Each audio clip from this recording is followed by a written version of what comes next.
Hello guys, so আমি আজকে তোমাদের একটা ইম্পর্টেন্ট এবং টপ মোস্ট রিকোয়ার্ড কোয়েশ্চেনের আনসার দেব। সেটা হচ্ছে লোকে কি বলবে।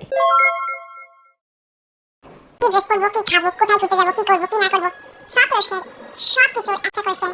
লোকে কি বলবে। একদিন তুমি মরে যাবে, মরার পর তুমি শ্রাদ্ধে লোককে নিমন্ত্রণ করবে। নিমন্ত্রণ করার পর লোকে তোমার শ্রাদ্ধে খেতে আসবে। ক্যাটারিংয়ে দাদাকে দেখে বলবে, দাদা এদিকে আসো। বলবে, পেটির পিসটা আমাকে দাও। ঠিক এই কথাটা বলবে। চর্বচস্য ভক্ষণ করবে।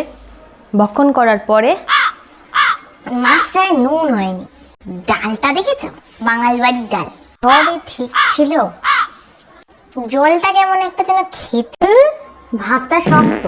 এখানে মরে যাওয়ার পরেও তোমার টাকায় খাবার খেয়ে তোমার বদনাম করে চলে যাচ্ছে, সেখানে তুমি বেঁচে থাকতে কি করে এক্সপেক্ট করো? হ্যাঁ, যারা সত্যিকার এগিয়ে যাচ্ছে তাদের সময় নেই অন্যের দিকে তাকানোর। লোকে কি বলবে এটা ভাবাটা ছেড়ে দাও।